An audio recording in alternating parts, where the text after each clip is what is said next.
Dear student question दिया है, देखिए a body of mass m at rest explodes into three pieces in the ratio of masses 1:1:2. Two smaller pieces fly off perpendicular to each other with velocities 30 meter per second and 40 meter per second respectively. The velocity of the third piece will be. देखिए ये जो situation है इसका formula अगर आपको directly पता है, अगर इस तरह का क्वेश्चन आपने करा है तो डायरेक्टली फॉर्मूला क्या बनता है थर्ड वाले के लिए, v is equal to, okay. अब यहाँ पे इसके हिसाब से आप निकालेंगे, ठीक है। तो ये फॉर्मूला कैसे बनेगा, चलो मैं यहाँ पे बता देता हूँ शॉर्ट में। देखो ये जो है ना, ये मास है टोटल, तो इसके दो टुकड़े हो गए सपोज, तो एक टुकड़ा इस तरह से फ्लाई ऑफ किया, एक तरफ इस तरह से परपेंडिकुलर टू ईच अदर। तो यहाँ पे हमने मान लिया कि ये मास m, ये दोनों भी इक्वल है, ओके, दोनों भी इक्वल है। और तीसरा मास क्या है, इनका डबल है। तो अब ये तीसरा मास किधर जाएगा, ओके।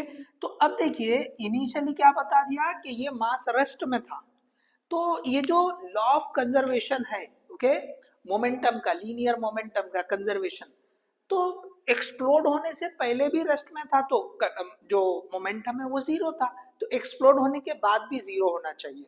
तो अब यहाँ पे जो तीसरा पीस है, तो अगर हमने मान लिया कि भाई ये इस तरफ वेलोसिटी v है उसकी, ओके, मतलब यहाँ पे उसने बता दिया ये 30 ये आई कैप और ये 40 ये जे कैप।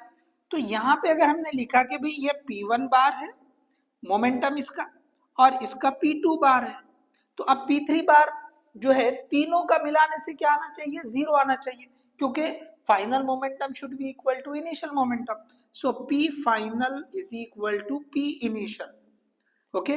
तो P इनिशियल कितना है, जीरो, तो P फाइनल क्या होगा, तो P1 bar, okay, plus P2 bar plus P3 bar, that is equal to zero. तो यहाँ पे हम क्या लिखेंगे कि भाई ये जो P1 बार है और P2 बार है, ये रख दो, m इंटू ये V है, ये V1, और ये क्या है, this is we are having V2। तो यहाँ पे अगर मैं लिखूं कि भाई m into 30 I cap, m into 30 I cap plus m into 40 J cap plus P3 bar that is equal to 0. So you can write P3 bar is equal to, okay, P3 bar क्या हो जाएगा, okay. अच्छा P3 बार क्या होगा कि हमको पता नहीं इसकी वेलोसिटी, तो हम V बार लिख देंगे। तो इसको क्या लिख दें आप, चलो हम जो है ना इसको ऐसे लिख दें, P3 का मास कितना है, थर्ड वाले का मास, सॉरी P3 क्या होगा, थर्ड वाले का मास डबल है 2m, और इसकी वेलोसिटी डायरेक्शन नहीं मालूम तो सिंपली V बार कर दो, चलो, या V3 लिख दो, V3 बार, ठीक है ना, V3 बार लिख देंगे। अब ये जो है ना, ये यहाँ से अगर हम ये m कॉमन लेंगे तो उधर जाके वो जीरो हो जाएगा, तो मैं यहाँ पे ये लिख सकता हूँ, ओके, कि भाई 2v3 bar is equal to, ये उधर जाएगा तो -30 आई कैप -40 जे कैप, ये आ जाएगा, ठीक है। अच्छा V3 बार क्या होगा यहाँ बताते हैं हम, ठीक है ना।